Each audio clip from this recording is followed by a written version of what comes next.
Okay, great. So what we have seen last class, anybody remember? We are discussing about the static members in class. Static and non-static. Okay, so let me remind you once again, we have seen the JDK installation procedure. Then after we have seen the after installation, whatever the folder structure we are going to get that. Then we have seen the hello world programming without Eclipse, how to compile, how to run, what is happening while compilation, JDK and JRE. Next we have seen data types, local variable, global variable, class and object, and finally we was in the static and non-static. Yes or no? These are the parts we have seen. Any doubt so far, then you can ask me. If you want certain things need to be repeated, and if it is out of your mind, then you can ask me. Otherwise you have your video with you always, you can refer at any point of time. Okay, so Ambu, are you clear so far? Sure. Vaishni, what about you? Are you okay with the all topics which I covered yesterday? Yes, I'm okay with them. Avida, what about you? Yeah, fine. Okay, great. So last class, and today what you have to do, Nikit, Avida and Vaishni, yeah? Nikit, I actually wanted that last part which you had done, the static in thing. Last program we have discussed this only, A.Java. Yes. So you want to explain once again this? Yeah, just Okay. brush up. Yeah, sure, I will do that. So what I'm trying to say is today Vaishni and Avida, you both have to share the email ID in the group. Okay. Ambu, I have your email ID so that I can send you the workspace, that core one wala folder, so everybody can access it and they can practice and take it for reference. Fine. Okay. So I told you inside class whatever things are there, that all are known as member. Member is of two types, member variable and member function. Member is having the, it can be either fall under the static categories or in the non-static categories. So if you see the A.Java, here we have a totally 3 member. Two is member variable and one is member function, and among them 2 is a static member and one is non-static member. So a static keyword wherever you found, that is considered as a static member of that class. Even I is having a static keyword and main method is having this static keyword, so both are the static member of the class A. INJ is declared globally in the class body. That's the reason any method of this class can use this INJ. If the I is declared inside main method or any method, then it will be local, and we have seen the local variable rules. It must be initialized and it can be used only inside that method in which it is declared. Now, so last class we have seen when I was using the I, there was no problem, but once I was trying to use J, then I was getting a compile time error, and that's the reason I told you you have to create a object first, and this is the standard way to create an object in Java. Once you have created your object, then you can call the J variable with the help of object. Object name you are free to give anything. It is also an identifier, and you can give anything whatever you want, just like a variable name. At the same time, I told you key static members should also not be accessed directly. There should be one class name, like whatever your class name is there, you're supposed to write the class name .I, and then you have to access the static member. But even though you are not going to write class name, then compiler is going to write class name for you, and that's what I shown you. Let's delete the class name and bring your cursor here. You will find internally there is a class name, and I given you the ground rule. That rule was static members are dependent on class name and non-static members are dependent on object. That was the last point we have seen last class, and then I wind up the class yesterday. Today we will start from this point. Avida, now you are clear? Hello? Avida, are you clear now? Yeah, hello. Yeah. Okay. So Okay, it great. is like when we're using a static variable, we have to declare it, is it, inside the that Uh, A of A1 is yeah, equal you to. have to write class name dot that variable name. Okay, so this is the rule. So if you are Okay. not writing also, it is okay. But I told you yesterday, what will be if I write object name dot static variable name like a1 dot I.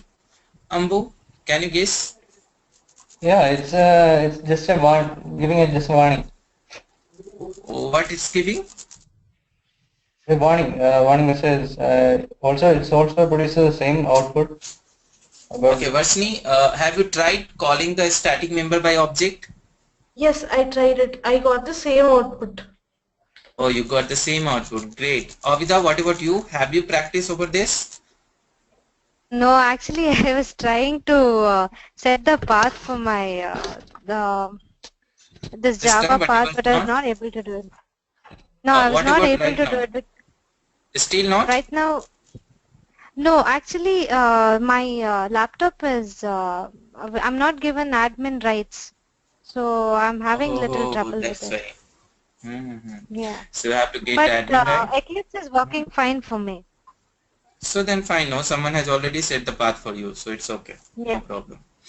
yeah, Okay, so today you have to practice this. Fine. So yes. Varshini also tried and she has given the object name and she is saying there is no difference in the output, and Ambu also tried and there is no compile time error. He also got the output.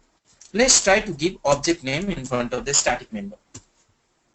Let's run this. No problem. We're supposed to get 10 and 20 as output, and yes, we'll get 10 and 20 as output. But at the same time, you will get one warning. This is warning. not wrong Yeah. at all.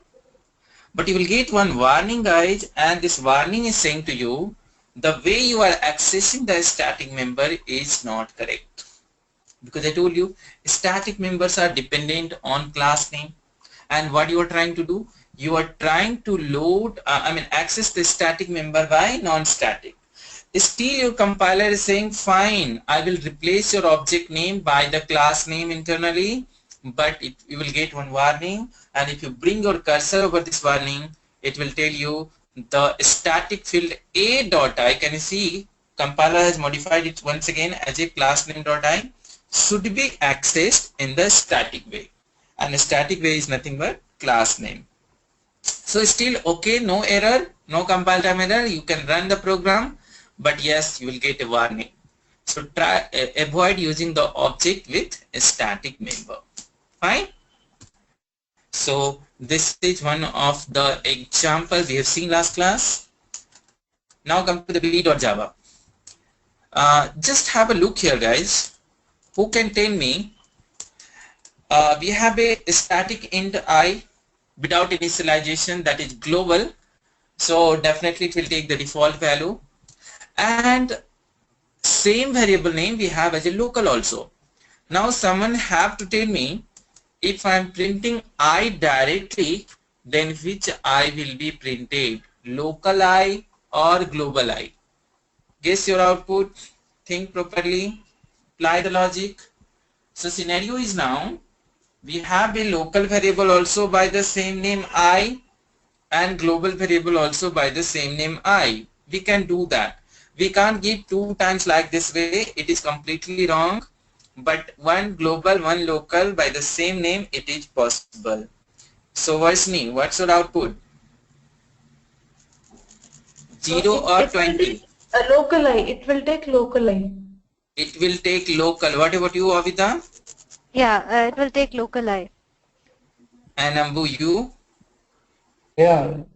There will be the local line. The local line will override the static. Okay, it's not kinds of overriding. You have to remember only one rule. That rule is saying local is having more priority than global. So whenever you have a local variable, then it's going to be give more priority on local rather than global. And one more thing you can notice in the Eclipse, you can easily understand. If I'm going to select this I, you have to see which I has selected. Can you see this? Background becomes yellow color. If I select this I, then this I is automatically selected. So Eclipse is also saying to you कि whatever I you are printing here, that is not your global, because global I is a blue color and here you are getting a black color. So that is also one of the trick, you can easily remember that. So of course I supposed to get the output as 8, 20 and S I got it because local is having more priority than global. Okay, fine. Now Ambu will tell me how can I get the global even though we have a local. I just want to print the 20 as output, 0 as output, that is global. What is the way? We have to use the class name b.a. Very good. If I mention the class name here, then our compiler is understanding that now user is not interested in the local one. So you can see now blue color I is coming here. That blue color is nothing but your global I. So this time your local I will be not printed because you have already mentioned the class name. And last class itself I told you that whenever we have a class name, it's representing the global static. Let's run this program. You will be getting the 0 as a output. One more interesting point. Can we make local variable as a static? Is it possible? Varsini, have you experimented this? Have you tried making the local variable as a static? No, I didn't try. Can you guess what will be if I write a static keyword in int I of main method? No idea. Avida, you can guess? I guess it will have both. I think we can't have two static for the same variable. No, that's not the rule actually. Rule is a static can never be local. So you should never allow to use a static keyword in local variable or anywhere. If you write a static keyword in local variable, you will start getting the compile time error. So a static is a global purpose only. You can use a static on only global variable or method. Even you should not allow to use a static as a class also. It's not possible. You will get compile time error. Class can never be a static. Okay? But I will tell you when I will cover the inner class, that time I will tell you it's possible to make class also as a static. But currently you have to write one rule here. A static member cannot be local. Static member cannot be local. So that's all about the experiment in the static and non-static, but still the concept is open. What is happening while loading the class and why we are not able to directly use the non-static inside my main method directly. Try to understand this point, this particular explanation which I am going to explain you right now. That's very, very important. So whenever your class is going to be loaded, let's assume your class name is A. So whenever my class is going to be loaded, guys, on that time itself, all static member of your class is going to be loaded. What are the static members we have? First, I, static int I. So the initial value is always 0 for all integer or whatever data type is there in memory. First of all, it is going to store with default value. Later you are initializing by 10, so this 0 will be replaced by 10. Try to concentrate properly. This will make you very clear while talking about static and non-static in memory what is happening. So in my class I have a one static int I, but we have another static member also, that is nothing but your main method. So your main method is also loaded once your class itself is loaded into the memory. We have a class loader inside Java. there is a many class loader, 4 types of class loader.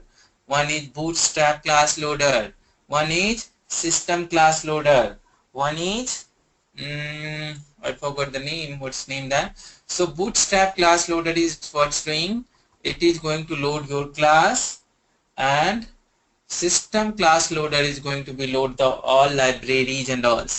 So whenever your bootstrap class loader is loading your class, that is a class, that time your I and main method, because both are static, is loaded into the memory.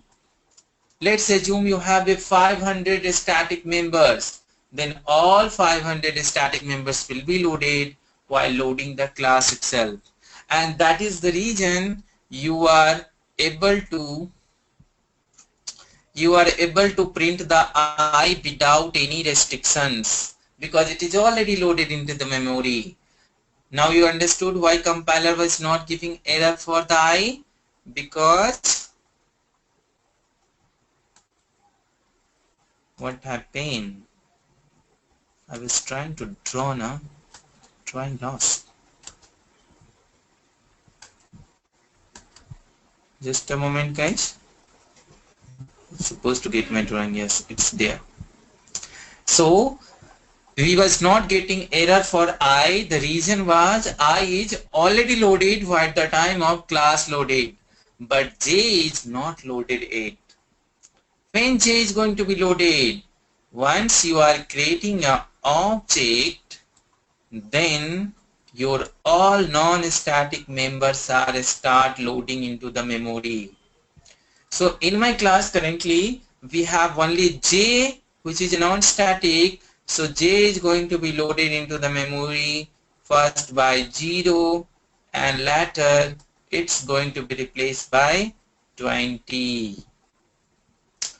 So the reason why we need object for printing any non-static member is this only. Until you will not create a object, your non-static member will not load into the memory. And if it is not loaded into the memory, how can you print that? That's the reason compiler was forcing you to use a object name, so that once you create object, your non-static member will be loaded into the memory. Not only that, there is a much more interesting point. I will tell you now. Let's assume you have created one more object here. A2 equal to new A. Do you know what will be? If you created once again one more object, then once again one memory allocation will be in the memory like this way. So idea is very simple guys. N number of objects you will create, N number of memory location will be there, and N number of time your all non-static member will be loading into the memory. So now in the memory there is a 2J. One is for A1, another one is for A2. So I can prove you that also. Let's assume before printing this, I have modified the J value equal to 30. So what I'm trying to do? I am modifying the J value of A1 as a 30. So what will be? This 20 will be replaced by 30. And if I'm going to print here SYSO A2.J, then it's supposed to give me the output 20, because for A2 there is a separate J and there is no any link between the A1 and A2. Both are having the separate memory location. So once I am printing A1.J, then whatever J value we have given to A1 object, that value is supposed to become. Once I am printing A2.J, then A2.J is whatever value we have given initially, same value should come. Let's run this program and you can see the output. 10, that is static, 30 for A1.J and 20 for A2.J. That makes very clear concept for each object there is a separate value for all non-static members. If you have a j, k, l, m and n number of variable inside your class and you are creating an object, then all non-static member will be start loading every time whenever you are creating an object. So it's always advisable, don't create a unnecessarily object because it is simply wasting the memory. And here you will get one more very clear point, that's very important interview question also. Why main method is a static? Now assume if your main method is not static, then what will be? Every time your main method will be also loading in the memory whenever we are going to create a object. That's not advisable. Simply it's going to waste my memory. I need my main method only one time to be loaded in the memory, and that should be loaded at the beginning itself. That is the reason Java people has made main method as a static. One more important point. If it is a non-static, then you have seen whoever wants to call that member, they have to create the object. And my main method is going to be called by my JVM. So if JVM wants to call my main method, if it is not static, then JVM also have to create the object. Why we are unnecessarily forcing the JVM to create an object? Because object creation is not an easy process. Main method, JVM wants to call only main method, but if it is a non-static, he have to create an object. Unnecessarily they have to load all non-static member. So to keep in these 2 points, Java people has made main method as a static. Because if it is a static, it's loaded only one time and JVM can call without creating the object also by the class name itself. Guys, Nikit, I yes. didn't understand the second point. So second point is that, have you ever seen how I was printing the I without any restrictions? Yes or no? Directly. We don't have to create an object for this. Yes. If main method is going to be called by JVM like this way, and if it is a non-static, then what he have to do? He have to create an object of a class. But if it is a static, JVM can call my main method like this way directly. Yes or no? Because it is dependent on class name. That is the reason main method is static. Okay. And if it is a non-static, what will be? Every time your main method will be also loaded for each object. Yes or no? So that's completely wasting on memory. So 2 points, make the main method available for JVM without creating object so that it can call. And second, not allow the main method to load again and again whenever user is going to create an object. So currently object means what you understand. Let's talk about the real-time system. What is exactly object? So if you are going to any bank, so in bank also there is a system, there is a project, there is a software, and in their software there is a class with the name of account.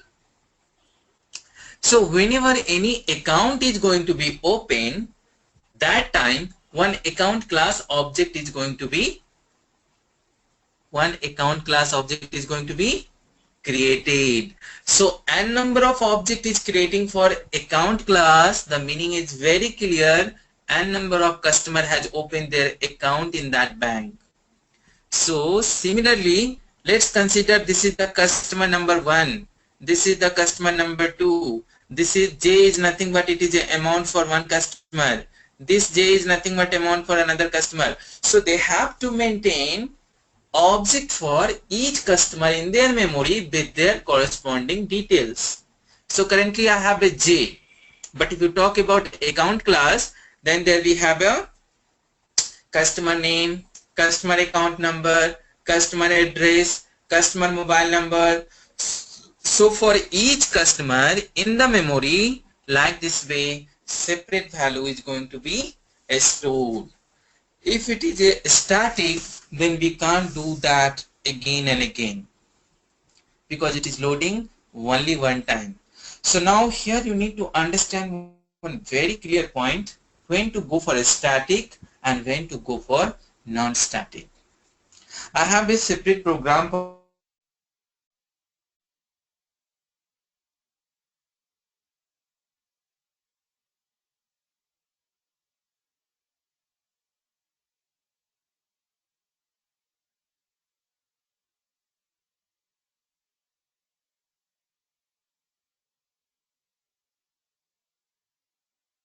static member is non-static branch is common for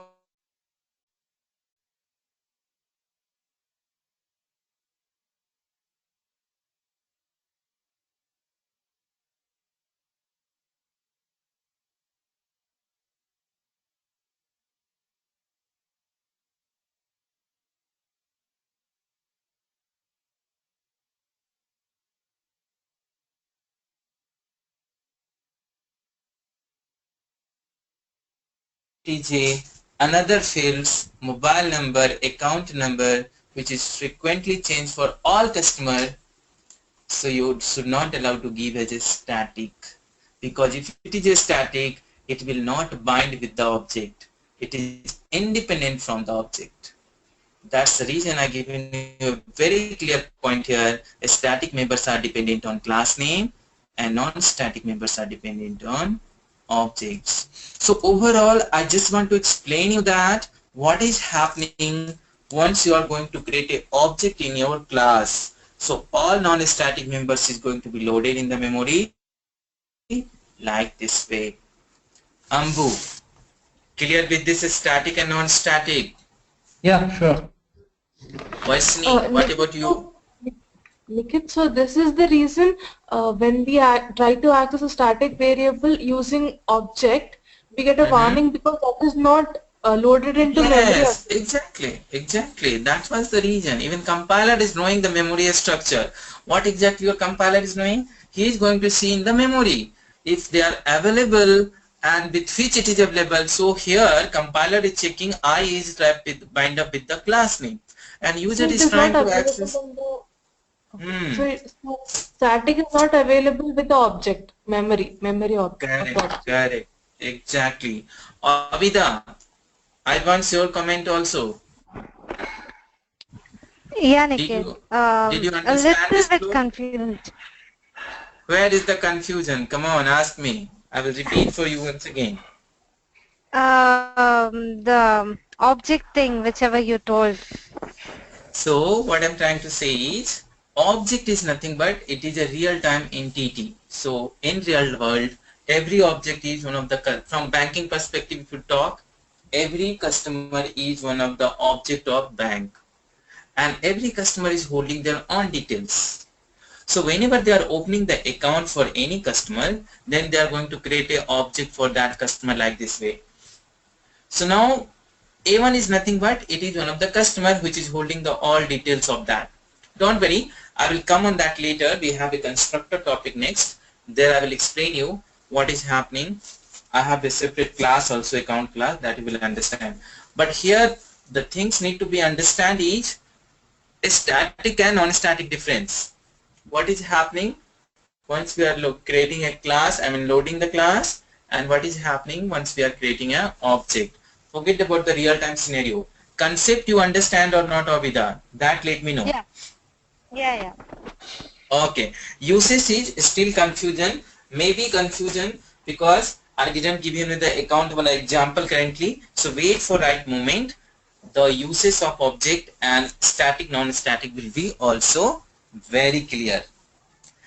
That's all about the static and non-static, and the answer why main method is a static, because I promise you in the hello world itself, wait for right moment, one by one you will come to know everything, why it's public, why it's static, what is the meaning of void, why it's string array, everything will be clear. So one answer you got today, why main method is static, because I don't want to be load again and again, and it should be accessible for JVM without creating the object. That's all.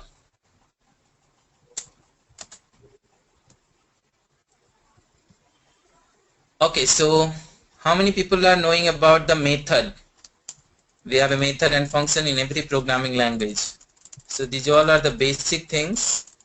The person who is coming for Java, we are expecting the methods and basic things should be with them.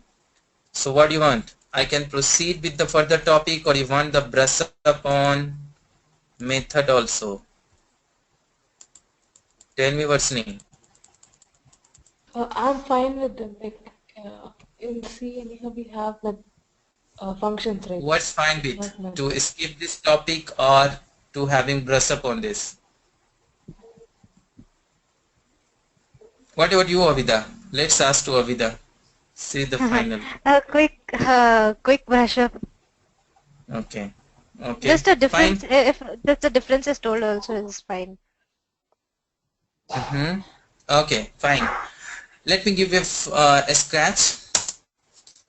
So basically, method or function in high level programming language we used to call method, but if you talk about the C and C++, we used to say function. So there is a slight difference, but for you currently you need to understand both are same. So doesn't matter whatever methods is there, there is a 3 steps for every methods: declaration, definition and calling. You can see this is called declaration. You have to give the void and the method name. Void is a data type or return type, and there is a semicolon. So this is called declaration, this is called definition, and this is called calling. But in Java we are not supporting the declaration, so directly you have to give the definition and calling. This is the 3 steps for each and every methods inside Java. There are 2 types of method also. One is library, another one is user defined. So library methods are those methods which Java people already created for you, and you can directly call those functions or methods. User defined method, according to your requirement, you are going to develop a separate method like this test method. So this test method I need for my business logic, so this will be considered as a user defined methods for us. Categories, there is a 4 categories of method: without argument and without return type, with argument and without return type, without argument, with return type, with argument and with return type. These are the 4 categories of methods. Now let me show you how we can create a method. So can you see this?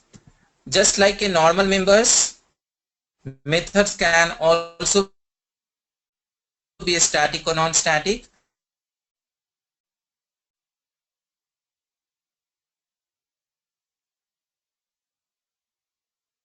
So what I did, I void test method. As system dot out dot println is there, so inside that I have given a SOP test. So what I did, I void test method and system dot out dot println is there. So inside that I have given SOP test, and there is one non-static member method, that is test1, that is having their own method name test1.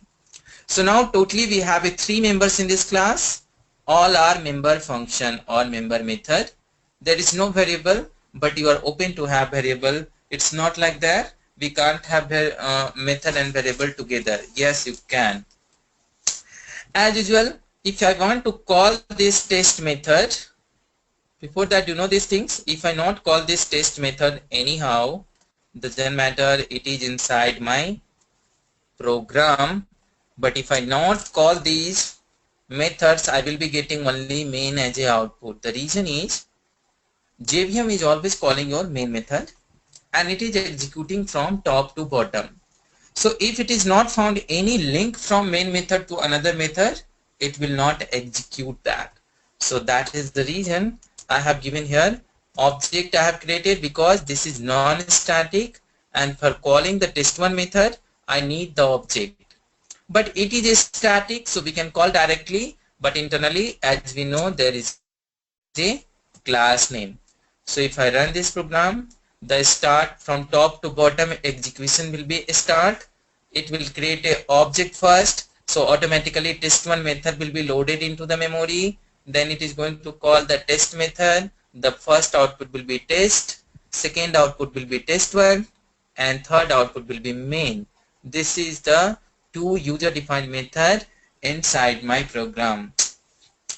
In the same program, I am using one library method also. Who can tell me which is the library method in this program, or in the every program I have used one library method. I'm just calling that method. Any guess? Main method. Main method I'm not calling, it's defined. So calling in the sense, this is the calling. So it is defined. Open braces and close braces, wherever you found, that is defined. And I'm not calling the main method because main method is going to be called by my JVM. Anyone? Vaishni, you told me. New and A. New A. I think that is the method. What is that? New and A. New is a keyword and A is your class name. So it's not a method. We are not calling that. This is the syntax of your object creation. Okay. Guys, this print Alan is one of the method that I'm calling.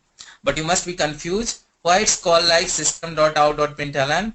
Again, this will be also clear once I will come to the further topic. What is the meaning of system.out.println? But this println method is library method. I'm passing one parameter and it's going to be called, and that is the reason you are getting the output in your console. So well, this is the two user-defined methods inside my a.java. Now quickly, I'm going to show you the all four categories of method. So it will be brush up for you. Let's assume I just want to create a calculator program. So we have a calculator program.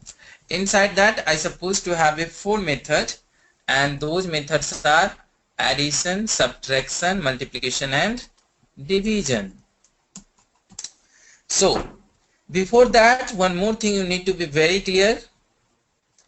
This section after the method name, whatever things are there, that is known as arguments, and just before the method name, whatever things are there, that is known as return type.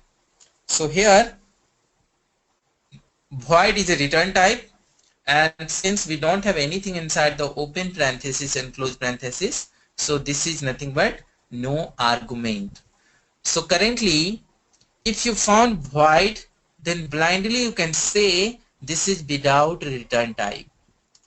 If you found nothing inside the open parenthesis and close parenthesis, you can say this is without argument.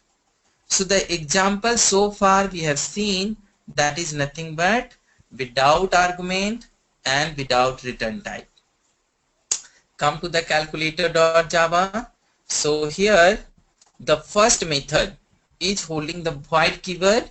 So I told you just now, if it is a void, then it is without return type, and we don't have anything inside the parenthesis, so it is a without argument also.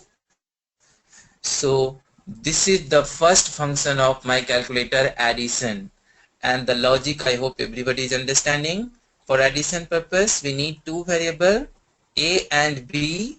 I have initialized it by 10 and 20, and then after you have to give one another variable, sum equal to a plus b, and finally I am printing the result here, area equal to sum, or we need to give sum actually, sum equal to value. So 10 plus 20 is going to be added, and finally once you call this add method, you will get the output with sum equal to 30. Clear with this add function or method, Avida? Yeah. Okay, very good. Now, so here no one is going to pass me the value. That is the reason I have created a two variable here. But if you talk about the subtraction, it is a argumented function. So still no return type because there is a void, but this section is having something. So this becomes now argumented function without return type and with argument. So whoever will call this subtraction function, they have to pass the two integer number, and same integer number I'm subtracting and giving the result back to subtraction variable, and finally I'm printing the result of subtraction also. So addition and subtraction is done. Clear with subtraction? Questioning? Yes, Nikit. Avita, you are getting this argumented wala? Yeah. Yes. Okay, this is the very basic things. Now multiplication. So in the multiplication, instead of void, I have given one data type, that is integer. So you can give any data types here. We have 8 data types. So among these 8 data type, you can put any data types here. Even in the argument also, you can give any data types. So we have a 2 variable because no one is going to pass me the value here. And finally, I have take the result into multiplication. But you can see, since these two method was not returning any value, that is the reason result is going to be printed here itself. But the multiplication function is having return type. So multiplication function is saying, I will return my result to you. So I'm not going to write any result. Whoever will call me, I will give the result to them. So that is the reason multiplication is also integer type, and I'm returning my result to the caller, whoever will call me. So multiplication is going to be called by main method. At the time he will getting the result. I will show you that calling part also. Similarly, division with return type and with argument, dividends, and finally returning the result. So we have a totally 4 user defined method, and then I have to call one by one all these methods. So all methods are non-static. So to call these methods, first of all, you have to create the class object, that is calculator. In short, it's cal class. First of all, I'm calling the add method. So JVM will call the add method, and inside add method I have a sum equal to sum. So I will be getting the output from add method. But subtraction function is expecting 2 value from me. That is the reason while calling the subtraction function, I am passing the 2 value, and those value is going to be subtracted, and finally it will also print the result, that is 10. What about multiplication? Multiplication function is saying to you, I am not going to print my result. So once you call me, I will return you the result, and main method is knowing these things. That is the reason whatever return value is coming from this multiplication, that is stored into this m. And finally main method is printing multiplication equal to m. And same result for division also, because division is saying give me 2 value and I will return you the result. So in real time 90% method is the 4th category is give the value, there is a formula, that formula will be applied on that value, and finally you will get the result. So here once you are calling the division, pass the 2 value, it will do the application whatever we have given the business logic, dividends, and finally it will give you the result. So these 2 function is not returning, these 2 function is returning. So whoever is returning, the main method responsibility is to print this value, but at the end you are going to get the result for all these methods. That's all about the method. Clear? Anybody is having the doubt, then they can ask me. Avida. No, Niket. No, it's very clear. Oh, great. One more point I would like to tell you, like what is the advantage of function to have. Let's assume guys, we can do the all business logic inside the main method. Why we need separate methods for this? There is a some point that you need to know about advantage of method. What are the advantage of method? First, our code is more structured and well clean. Yes or no? So we can easily understand our code. Second point, it's easy to maintain. Let's assume user don't want to call addition. If it is inside the main method, whether you want or not, it will print the result. But if you don't want the add method, don't call that. Now addition method will be not called, but still it is there inside your program. So what we have? We have a complete control over our program. Second, if I want to call addition 2 times, we can do that also. So what you found another advantage? We have a reusability. One time I have written in a logic and we can take help n number of time. So this is the second advantage. What is the third advantage? Let's assume by mistake in the multiplication you made a mistake. You are expecting the value 120 and you are getting a 22. Then if it is inside the main method, you have to scan your main method from top to bottom and you will come to know here is the mistake. But if it is a separate method, guys, then easily we can see without disturbing addition, subtraction and division, we can go to the multiplication function and we can find, oh, by mistake I have given a plus operator, so it's supposed to be multiplication. So what is another advantage? Error finding becomes very easy. So these are the advantage with the user defined function. So it's always recommended whenever you need a separate business logic, then use the separate function.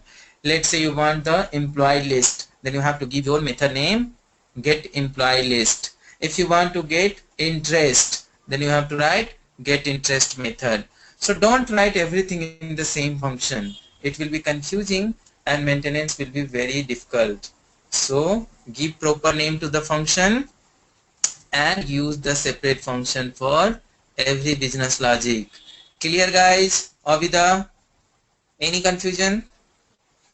No, no confusion. Varshni, No, Nikit, no confusion. Ambu? Nothing. Clear. Great. Fine. So as I told you, whenever you have a confusion, don't wait for my question ki I have to ask you, then you will ask me. You can suddenly stop me and you can ask your question. That's all about the method, guys. But related term is method overloading. Let's cover the method overloading also. It's very easy.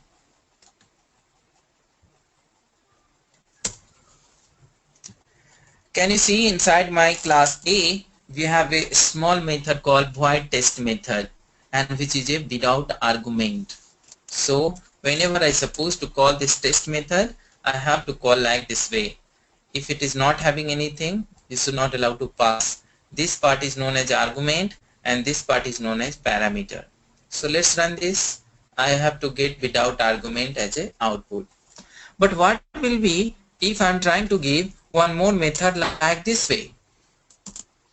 Of course, you will get a compile time error because inside your program you have a duplicate method. So you should not allow to give the same method to the two method name. So what I supposed to do? I have to change my method name like this way. One is test, another one is test1. That's acceptable. But what will be if I want the same method name? I'm saying to the compiler, I don't want to change my method name. Please give me the another solution for this. Then compiler is saying to you, at least change your argument.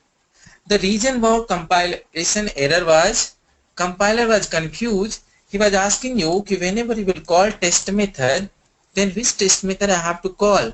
Because you have a two test method. So whenever your compiler will be confused, you will be getting a compile time error. Now I am avoiding the compile time error like this way. Because now my compiler is understanding when user is not passing anything, then I have to go for the first method, and when user is going to pass any integer number, then what I have to do? I have to call the second wala. So let's run this. You will get a one argument. Yes or no? So this time there is no confusion. The compiler has understand based upon your calling mechanism, it will find the method name. Not only that, let's assume I just want to give the same method name once again, and then after what I have to do? I have to give one more argument. Like that also you can give. This is possible. Yes or no? Still you can see method name is not changed. If I run this time I am getting one argument, and if I pass like this way 56, then I supposed to get the output from third method. That's what I am getting here. Yes or no? Just a moment, guys. Someone is knocking my door, so I will be back.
Okay, I'm back.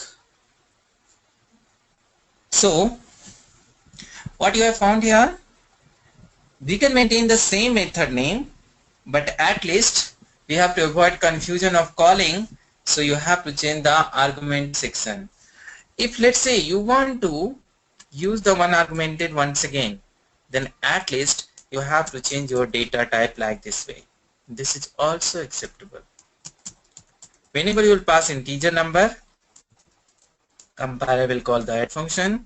If you pass decimal value, it will call the double argument.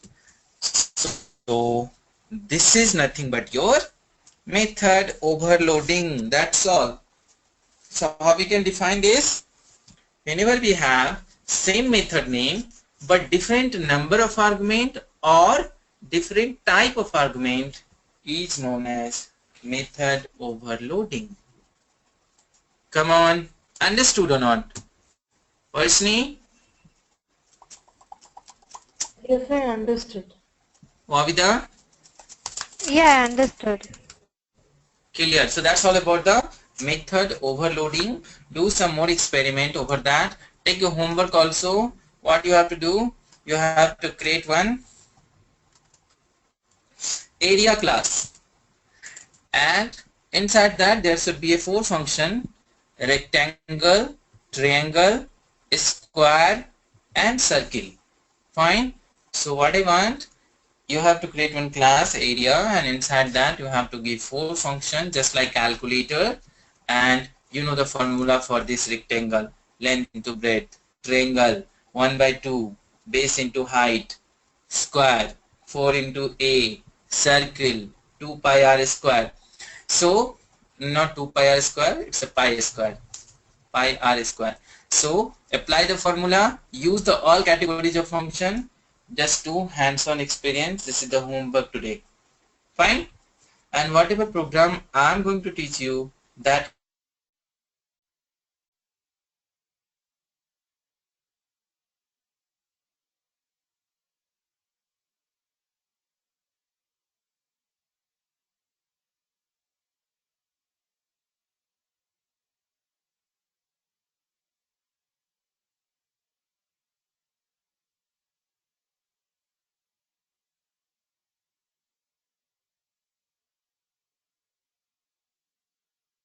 to be clear.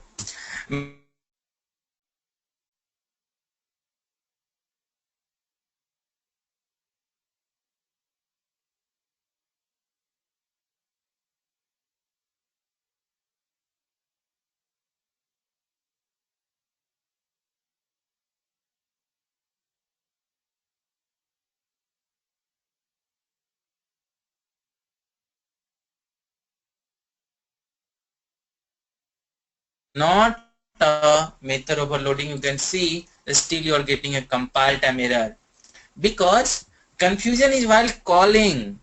So you will see these two parts, still it is the same. So compiler is confused while calling itself. return type is coming in picture once your method execution is done and once it is about to return the value. But the problem is with this part only. So Ambu, make sure that return type is not making any impact on method overloading. That's the reason I given a very clear definition. Whenever we have a same method name with different number of argument or different type of argument, only argument, not return type. Clear? Yeah, sure. Okay, fine. So this is not a return, part of your method overloading. Okay, let's proceed. Are you okay, guys? We can proceed, right? Varsini? Okay, we can. Pavida? Yeah.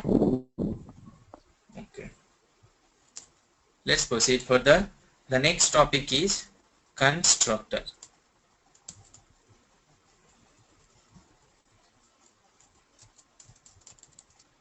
So constructor is came along with the JDK, what I can say, object-oriented programming language.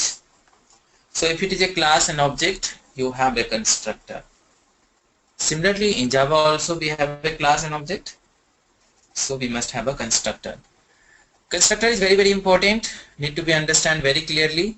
So please concentrate. The definition of constructor is, it is a method which is used for initializing the non-static member variable. So I have given method because if you think globally, then whoever is having the open braces and closed braces, that is considered as one of the method. But actually it's not a method, because method we can call, but if I found somewhere the definition like this, so I have written here. So constructor is a method which is used for initializing the non-static member variable. What do you mean by this? Let me clear you. So you have seen int I, this is non-static. So usually if I am going to write like this way, this is called initialization. Now the question is coming, if you are in C++ and if you do like this, whether it's acceptable? Who can tell me? In C++ if I write like this way, it's acceptable or not? If you are having the C++ knowledge, then you can tell me the answer.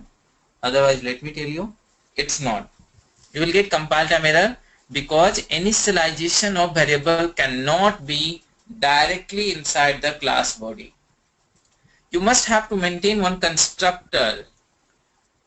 Every member variable need to be initialized inside C++ under the constructor body. And if we need constructor only for initializing the non-static member, then we don't need constructor in Java. Make sense? But still we have constructor, the meaning is very clear. We need constructor for some another region also. So I will tell you what is the main uses of constructor and what are the things we need to understand inside constructor. Before going to the constructor part, let me explain you the rules for constructor. We have a certain rules for constructor, and that rule will be coming very frequently. And that first rule, constructor names should be the same name whatever class name is there. So every constructor is having the name and that name should be just like a class name. Second, it is not having any return type. So I've seen every method is having this void, int, float, whatever we can do. But in constructor you can't give the return type. Third, we can't call constructor. So just like we have a method, no, we can call that method, but we can't call the constructor. Fourth point, constructor is automatically executing while creating an object. So once you create the object, then automatically your constructor will be executing. And the last point, fifth point, without constructor we can't create any object. So this point may be confuse you, but don't worry, I will clean and clear you all these points. And last point, the first statement of every constructor is super. These 6 point is very important. You must have to remember this 6 point. Okay.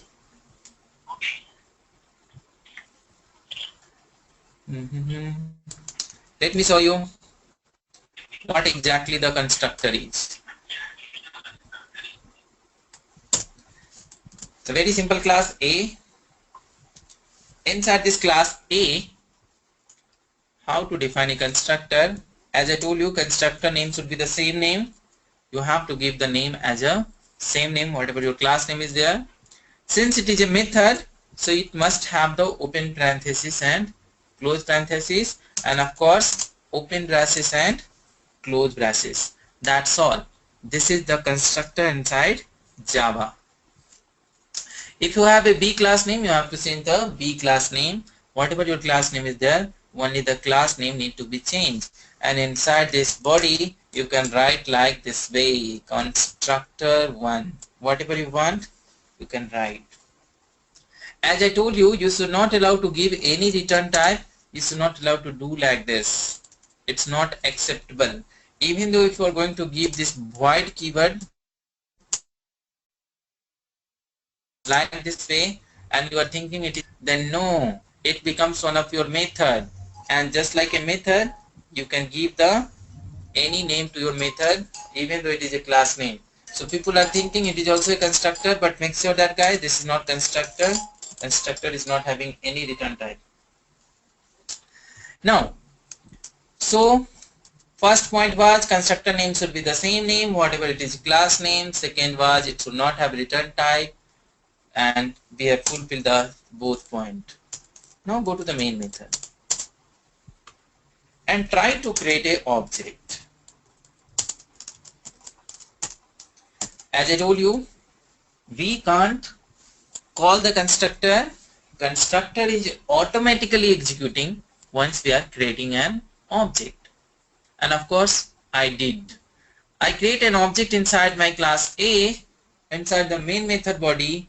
So if I run this program now, I supposed to get the output as a constructor1, and yes, I did. I got the constructor1 because the rule number 4 is saying the constructor is automatically executing while creating an object. So you have created object, you should not allow to do anything. Constructor will automatically execute. And usually the definition is saying like this way, int I like this way, and constructor is used for like this way, initialization purpose.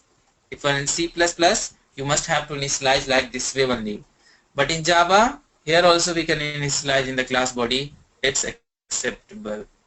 So let's come on this later. I will tell you later.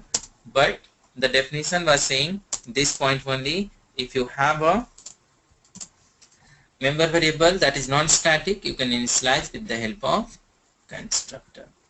Not only that, if you created a one more object, every time if you create an object, every time your constructor will execute. So right now I have created two objects. So if I run this program now, I supposed to get 2 times const1 and const2. I mean const1 and const1. So similarly, if you create 100 object, 100 times your constructor will be called. Getting or not? Listening? When I'm asking no, getting or not, then you can type your message in the message box. Okay, yes, not, whatever. Okay. So because every person is going yes like this, person is giving yes. So if every person just start talking at the same time, then it's ambiguity. Good. Avida, did you understand?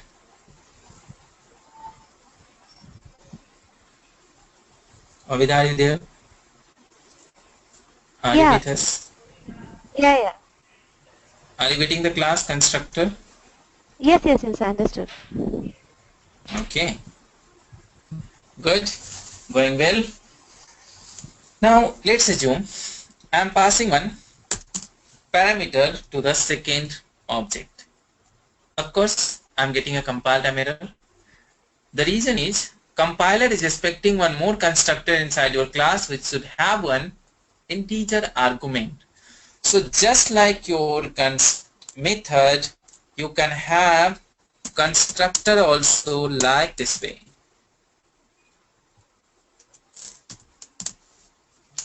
So the first one is no argument object creation. So for this one, the first constructor is going to enter in.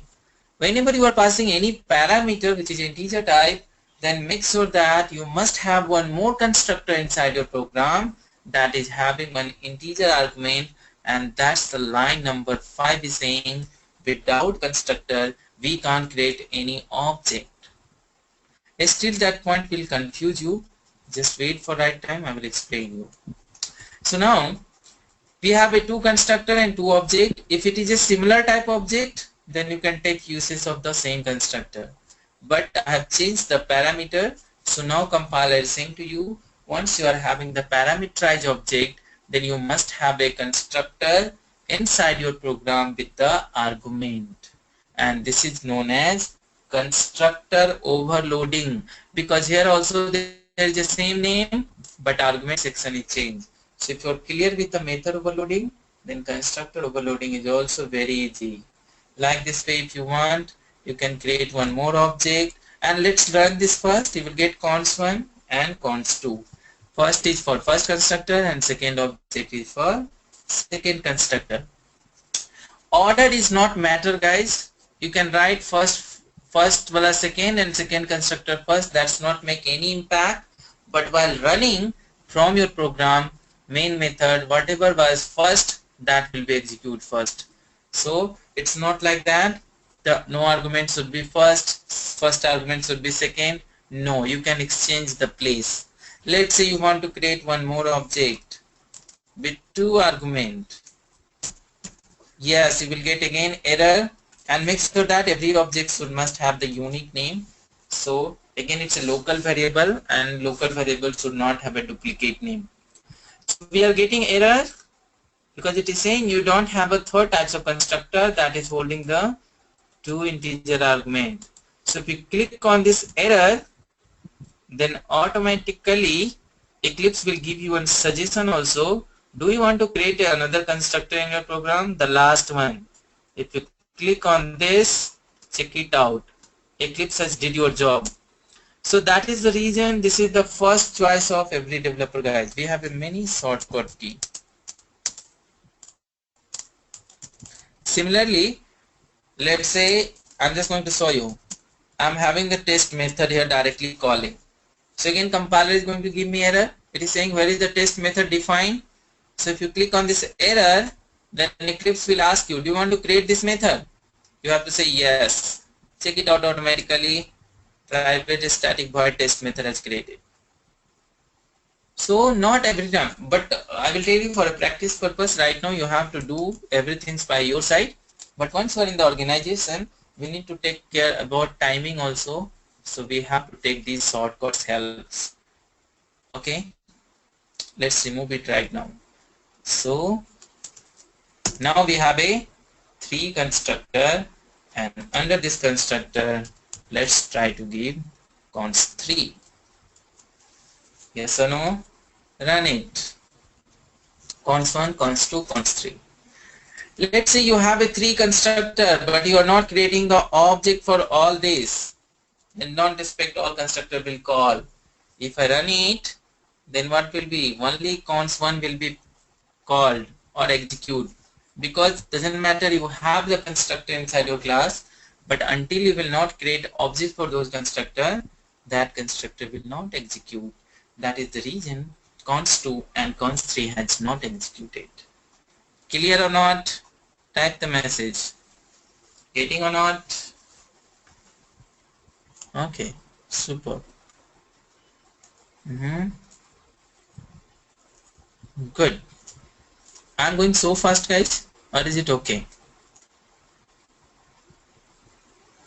Okay, fine.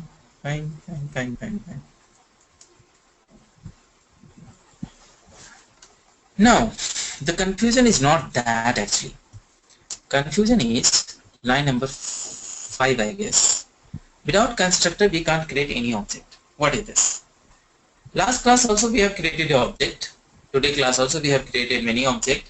But we was not having constructor inside my body. Then how this point is valid? Let me show you that concept also. Remove all constructors. Create an object. I'm supposed to get an error according to the line number 5, but I'm not getting error. Even if I write main here, I can run my program also. That's what we have did in every program yesterday and today also. Then why this point number 5? Guys, you will be surprised to know that it's never possible to have any class in Java without constructor. There is a constructor in every Java program. If you're thinking I didn't give in any constructor, then how the constructor is, then again I will tell you there is a default constructor. In every Java program, there is a default constructor, and that default constructor is just like your no argument constructor. It is just like this. There is no system.out.println. That is the reason you are not getting any output from this. And the reason behind you are not getting error for the first object creation at line number 9, because in every Java program there is a default constructor. So how we can define default constructor? Whenever we are not keeping any constructor inside my program, then compiler is going to keep one constructor for us. That constructor is known as default constructor. So in my program, if I am not keeping any constructor, then there is a default constructor. And when their compiler is going to keep one constructor, then don't expect it will write system.out.println. So still if I am running this program, I am getting only main, but constructor is called. And if you want to see this, then bring your cursor at line number 3 or anywhere in the class body and press Ctrl space button. If you press Ctrl space button, the first option will come default constructor. Why? Because it is already available. Eclipse will show you the suggestion that inside this class default constructor is hidden. If you click on this, then it will be physically appear in your program. And can you see? Public is not mandatory, but yes, there is no system.out.println. So now my line number 5 is completely valid. Without constructor we can't create object. And last program, last class, even though we was not getting error, we created object. The reason was there was a default constructor. Even in the hello world programming also there is a default constructor. So there is not a single class in Java which is not having default constructor. But once you keep your constructor, then don't expect the default constructor. That also I will tell you, because 90% people are thinking default constructor is always in our program, but no, there is a certain case where default constructor is not there. I will tell you that situation also. Let's assume I have one constructor here, that is integer argument, and create another object of integer wala. So for line number 11, that is A2 object purpose, we have a constructor. And you are thinking for the first one, default constructor is there, but you can see you are start getting an error. The answer is the definition. I told you, whenever you are not keeping any constructor, then compiler is going to keep one constructor for you. Once you kept any constructor inside your program, then compiler has removed the default constructor. Now it's your responsibility to put the default constructor, guys. That is the reason it is expecting one constructor from you, that is default constructor or no argument constructor. Once you are not keeping any constructor, then there is a default constructor. You will be getting error now for second object. Let's remove this first constructor. Now can you see Error has shifted to line number 8 because first one is having default constructor. Why now it's having default constructor? Because I didn't keep any constructor inside my class. But once you kept any constructor apart from default constructor, then compiler has removed their default constructor. Now it's your responsibility to put the default constructor also. If you not keep, then there will be default constructor, and that is the reason you need to know. These points are very important. Recently I met in my company one guy who is having almost 8 years of experience in Java software, and he was not very clear when the default constructor will be not appear. So he was knowing every situation default constructor is there. Doesn't matter you have constructor inside your program or not. But if you don't have, then default constructor is there. If you have any additional constructor inside your program, then default constructor is not there. So these points is very important. Clear or not? Any question?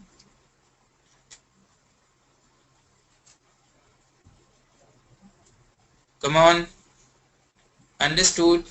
Everybody? No question. Superb. Avida, did you understand this constructor? See, as I told you, I'm not too much bothering about theory part because I believe if you are practically perfect now, you can create your own theory. YWS. I didn't understand the meaning of this one, Avida.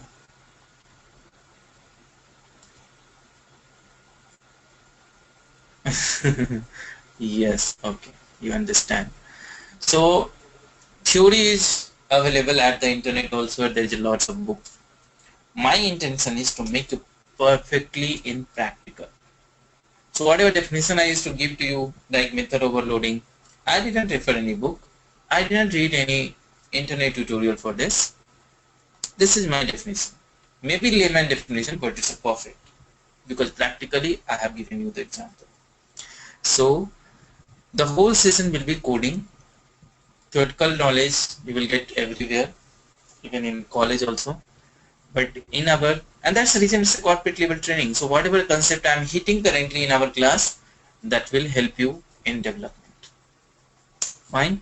So I think this is too much for today. I'm not going too fast, and I believe you need to do practice for these things. So yeah, just go ahead with the practice part. Next class we'll having the inheritance topic, and of course constructor chain concept. Under the constructor chain I will clear you the 6th point, that is the first statement of every constructor is super. Remaining all point I have cleared. If you have any doubt you can ask me now. Constructor name should be the same name whatever class name. It is not having any return type. We can't call constructor. Constructor is automatically executing while creating an object. Without constructor we can't create any object. And the last is the first statement of every constructor is super. That need to be covered once I will cover the inheritance for you. So the next class I will be covering the inheritance. So today I'm going to wind up the class here itself. So what we have seen today? Today we have seen again static and non-static memory structure, how it's happening, user defined methods, their types and their categories, one hands-on program of calculator, then we have seen method overloading, then we have seen constructor, default constructor, constructor overloading and their rules. Next class we are going to see the inheritance. And once again Varsni and Ovida, you need to share your email ID in the group, WhatsApp group, so that I can share you this code one folder with you. So all this note text file I have created in every folder, that's actually help you to make remember the all key points of every topic. So recently I started doing that. Initially I used to speak by my mouth itself, but I believe it's good to have the notes also. So in each and every topic I do have the maintenance of this small notes. That is completely the key point. Okay, any questions? Shall we wind up? Yeah, sure. Okay, See you guys tomorrow. Good night. Bye bye. Good night. Bye. Bye. Good night.